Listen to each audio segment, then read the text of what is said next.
السلام علیکم ورحمۃ اللہ۔ ترجمہ تفسیر القرآن الکریم، سبق نمبر 494، سورہ یوسف، آیت 78 تا 80، پارہ نمبر 13۔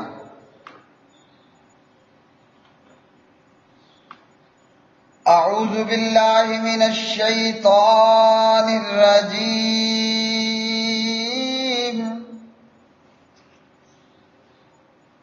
قالوا یا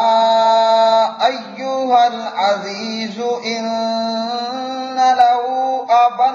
شیخا کبیرا فخذ إن له أبا شيخا كبيرا فخذ أحدنا مكانه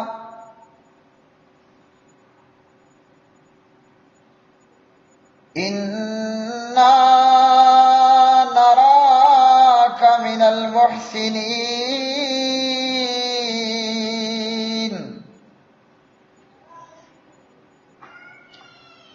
قال معاذ الله أن نأخذ إلا من وجدنا متاعنا عنده إنا إذا لظالمون فلما استيئسوا منه خلصوا نجيا قال كبيرهم ألم تعلموا أن أباكم قد أخذ عليكم موثقا من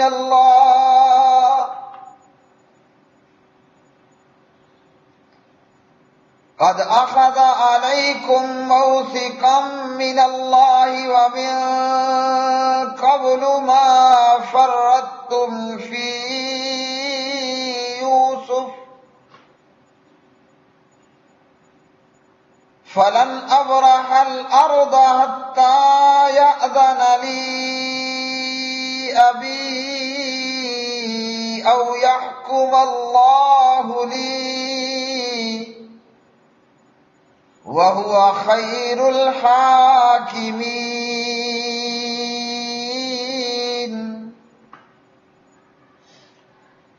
انہوں نے کہا، اے عزیز، بے شک اس کا ایک بوڑھا باپ ہے، بے شک اس کا ایک بڑا بوڑھا باپ ہے، سو تو ہم میں سے کسی کو اس کی جگہ رکھ لے، بے شک ہم تجھے احسان کرنے والوں سے دیکھتے ہیں۔ اس نے کہا، اللہ کی پناہ کہ ہم اس کے سوا کسی کو پکڑیں جس کے پاس ہم نے اپنا سامان پایا ہے، یقیناً ہم تو اس وقت ظالم ہوں گے۔ پھر جب وہ اس سے بالکل نا امید ہو گئے تو مشورہ کرتے ہوئے الگ جا بیٹھے۔ ان کے بڑے نے کہا، کیا تم نے نہیں جانا کہ تمہارا باپ تم سے اللہ تعالیٰ کا عہد لے چکا ہے، اور اس سے پہلے تم نے یوسف کے بارے میں جو کوتاہی کی، اب میں اس زمین سے ہرگز نہ ہلوں گا یہاں تک کہ میرا باپ مجھے اجازت دے یا اللہ تعالیٰ میرے لیے فیصلہ کر دے، اور وہ سب فیصلہ کرنے والوں سے بہتر ہے۔ قالو، انہوں نے کہا، یا ایہا، اے العزیز، عزیز، انا، بے شک، لہو، اس کا، ابن، باپ، شیخن، بوڑھا، کبیرن، بڑی عمر والا ہے، فخود، لہذا آپ لے لیجئے، احدنا، ہم میں سے کسی ایک کو، مکانہ، اس کی جگہ، انا بے شک ہم نرا کا دیکھتے ہیں آپ کو من المحسنین احسان کرنے والوں میں سے۔ قال یوسف نے کہا معاذ اللہ اللہ کی پناہ ان اس بات سے کہ ناخذا ہم پکڑیں الا سوائے من اس شخص کے کہ وجدنا ہم نے پایا متاعنا اپنا سامان اندہ اس کے پاس انا بلا شبہ ہم اذن اس وقت لظالمون البتہ ظالم ہوں گے۔ فلما چنانچہ جب استیئسو وہ نا امید ہو گئے منہ اس سے خلصو تو وہ الگ ہوئے نجیہ مشورہ کرنے لگے قالا کہا کبیرہم ان کے بڑے نے الم تعلموا کیا نہیں تم جانتے انا کہ بے شک اباکم تمہارے باپ نے قد تحقیق آخذا لیا ہے علیکم تم سے موثقاً پختہ وعدہ من اللہ اللہ تعالیٰ کا ومن قبل اور اس سے پہلے ما فرطتم جو تم کوتاہی کر چکے ہو فی یوسف کے متعلق فلن اب رہا چنانچہ ہرگز نہیں میں چھوڑوں گا الارض اس زمین کو یعنی مصر کو حتیٰ یہاں تک کہ یعذنا اجازت دے لی میرے لیے ابھی میرا باپ او یا یحکما فیصلہ کر دے اللہ تعالیٰ لی میرے لیے وہوا اور وہ خیر الحاکمین بہترین فیصلہ کرنے والا ہے۔ پیارے بھائیوں اور بہنوں، کل کے سبق میں ہم نے پڑھا بادشاہ کا پیالہ غلہ ماپنے کا وہ ماپ جو پیالہ بھی تھا اور ماپنے کے بھی کام آتا تھا گم ہوا، تلاش ہوئی اور وہ بنیامین کے سامان میں سے برآمد ہو گیا اور جناب یوسف علیہ السلام کے بھائیوں نے خود ہی فیصلہ کیا تھا کہ جس کے پاس سے چوری کا مال ملے گا اسے سزا میں روک لیا جائے گا، یعنی وہ مال کے مالک کا ہمیشہ کے لیے یا کچھ عرصے کے لیے غلام ہو جائے گا اور اس کا نوکر بنا دیا جائے گا وغیرہ۔ اب جب چوری شدہ مال یا گم شدہ مال بنیامین کے سامان میں سے ملا تو اس فیصلے کے مطابق بنیامین کو روک لیا گیا۔ تو جناب یوسف علیہ السلام کے بھائی کہنے لگے اے عزیز، یعنی اے عزیز مصر، جو جناب یوسف کا عہدہ تھا، کہنے لگے کہ بھائی ہمارے اس بھائی کا ایک بوڑھا باپ، مطلب ہمارا باپ بہت بوڑھا ہے، ایسا کیجئے کہ ہم 10 بھائیوں میں سے بنیامین کی بجائے کسی اور کو اپنے پاس روک لیں، یعنی جو سزا ہمارے اس بھائی کی ہے وہ سزا اسے دینے کی بجائے ہم میں سے 10 بھائیوں میں سے کسی اور کو دے دیجئے، اور یہ کہ باپ جو ہے وہ ہمارا بہت بوڑھا ہے، مطلب ہمارا باپ بوڑھا ہے، اپنے چھوٹے بیٹے کی جدائی برداشت نہیں کر پائے گا اور یہ غم اور یہ صدمہ اس کے لیے ناقابل برداشت ہوگا اور نقصان دہ ہوگا۔ آپ ہیں بھی بہت احسان کرنے والے، تو پہلے بھی ہمارے اوپر آپ کے احسانات ہیں، ایک یہ احسان بھی کر لیجئے کہ آپ اس کی بجائے یہ سزا ہم میں 10 بھائیوں میں سے کسی اور کو دے دیجئے، اور اس کو روکنے کی بجائے ہم میں سے کسی کو اپنے پاس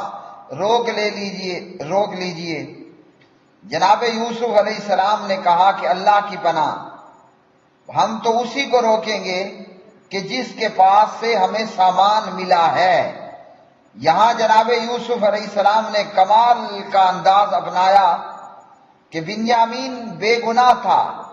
بنیامین چور نہیں تھا، بنیامین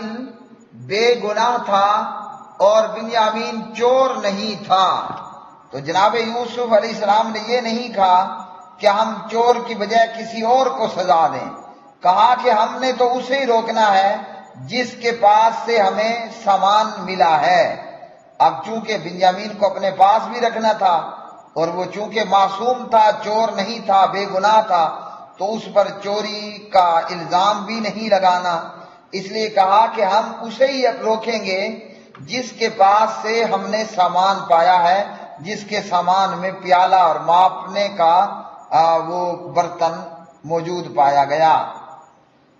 تو سیدھا سیدھا انکار کر دیا کہ جی نہیں، ایسا نہیں ہو سکتا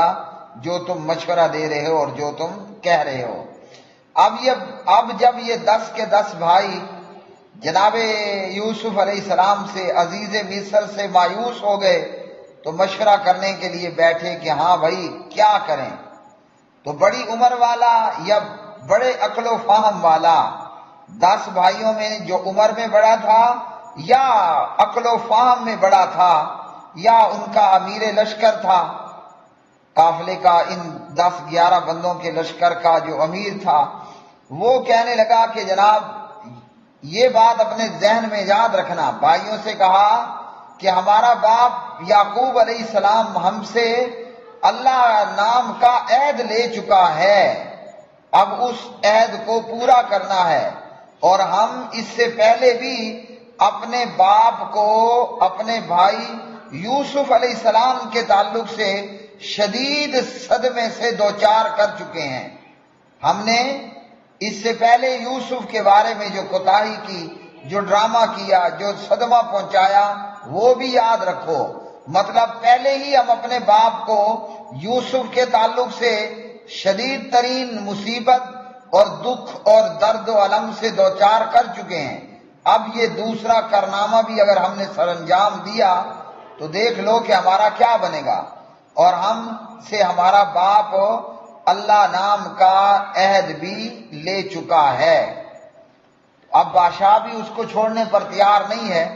تو اس بڑے نے کہا کہ بھئی میرا تو فیصلہ یہ ہے، میں تو اب اپنے باپ کو منہ دکھانے کے قابل نہیں۔ مطلب کیا فرمایا کہ میں اب یہاں مصر سے جانے والا نہیں ہوں، پہلے ہی ہم پاپی ہیں اور اب دوسرا صدمہ بھی اپنے باپ کو پہنچا دیں،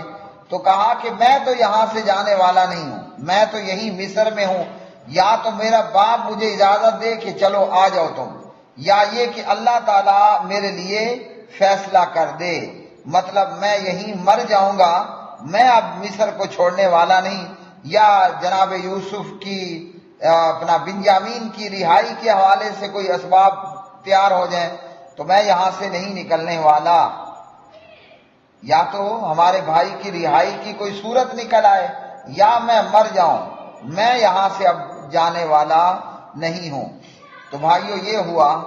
کہ بنیامین کو روک لیا گیا،